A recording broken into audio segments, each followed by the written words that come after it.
নানা দেশে যেমন নানা ভাষা, তেমনি তার বিচিত্র খাবার দাবার, সংস্কৃতি ও নিয়মকানুন। কিছু কিছু দেশে এমন অদ্ভুত নিয়ম রয়েছে যা শুনলে আপনারা অবাক হয়ে যাবেন। আজ থাকছে সেই রকম কিছু দেশ এবং কিছু অদ্ভুত নিয়মের কথা। বন্ধুরা, ভিডিওটি অবশ্যই শেষ পর্যন্ত দেখবেন এবং আমাদের চ্যানেলে নতুন দর্শক হয়ে থাকলে সাবস্ক্রাইব করে বেল বাটনে ক্লিক করুন। ওজন বাড়াটা অপরাধ। মেটাবল অনুযায়ী জাপানের ওজন বৃদ্ধিতে বিধিনিষেধ আছে। এখানে 40 বছর পার হওয়া নারীদের কোমর 32 থেকে 36 ইঞ্চির মধ্যে থাকতে হবে। এছাড়া এসব নারী 60 কেজির উপরে ওজন বাড়াতে পারবেন না। চুইংগাম বেআইনি। সিঙ্গাপুরের এই জিনিসটি নিয়ে নিষেধাজ্ঞা আছে, এমনকি যে কোনো ধরনের গামই সিঙ্গাপুরে আনা এবং বিক্রয় করা নিষিদ্ধ।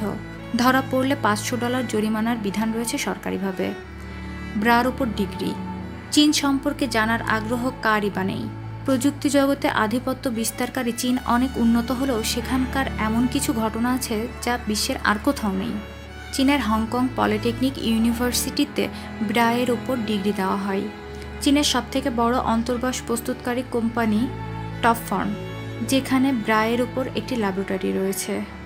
এই কোম্পানি ভিক্টোরিয়া সিক্রেট, প্লেটেক্স এবং মেডন ফ্রন্ট এর মতো বিখ্যাত ব্র্যান্ডের 60 মিলিয়নেরও অধিক অন্তর্বাস তৈরি করে থাকে। ব্রাল্যান্ড। অনেকে একে দৃষ্টিদূষণ বলে সমালোচনা করে থাকলেও এই জায়গাটি জনপ্রিয়তা কখনোই ভাটা পড়েনি। নিউজিল্যান্ডের সেন্ট্রাল ওটাগোয় কয়েক কিলোমিটার জুড়ে একটি তারের বেড়া রয়েছে, যেটি কার্ডুন বা ফ্রেঞ্চ নামে পরিচিত। নিউজিল্যান্ডে শুধুই যে ব্রা বেড়া দেখা যায় তেমনটা নয়, টুথব্রাশেরও বেড়া রয়েছে এই দেশটিতে।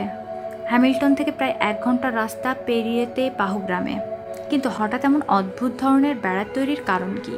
বলা হয় 1999 সালে 4 মহিলা নিজেদের অন্তর্বাস খুলে এই বেড়ায় ঝুলিয়ে দিয়েছিলেন। নিছকই নববর্ষের উল্লাসে এমন কাজ করেছিলেন বলে জানা যায়।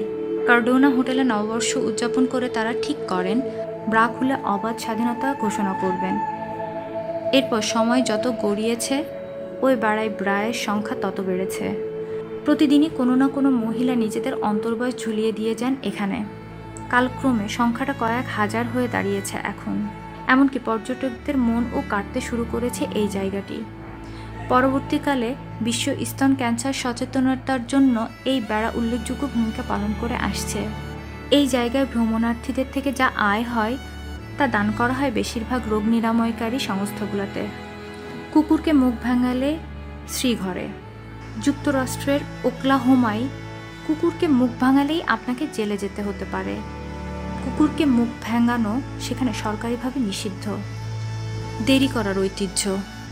ইতালি গিয়ে সন্ধ্যায় ক্যাপুচিনো চাইবেন না। যদি ভুল করে চেয়ে ফেলেন তাহলে ইতালির লোকজন আপনাকে পাগল ভেবে বসবে। অফিস, স্কুল বা যে কোনো জায়গায় দেরি করে যাওয়া ইতালিয়ানদের ঐতিহ্য। ইতালিতে সঠিক সময়ে কোথাও পৌঁছানোর নিয়ম নেই। মাথায় হাত দিবেন না। কাউকে আশীর্বাদ করতে আমরা মাথায় হাত দিই, কিন্তু থাইল্যান্ডে মাথাকে সবচেয়ে পবিত্র অঙ্গ হিসাবে বিবেচনা করা হয়। তাই ইচ্ছা করলে অন্য কারোর মাথায় হাত দেওয়ার অনুমতি সেখানে নেই। বন্ধুরা, ভিডিওটিতে অবশ্যই একটি লাইক দিবেন। ভিডিওটি সম্পর্কে আপনার কোনো মতামত থাকলে তা অবশ্যই আমাদেরকে কমেন্ট করে জানাবেন এবং অবশ্যই আপনার বন্ধুদের সাথে ভিডিওটি শেয়ার করবেন। তো দেখা হবে পরবর্তী কোনো নতুন এপিসোডে। ততক্ষণ পর্যন্ত সবাই ভালো থাকবেন এবং আমাদের চ্যানেলের সাথেই থাকবেন। ধন্যবাদ।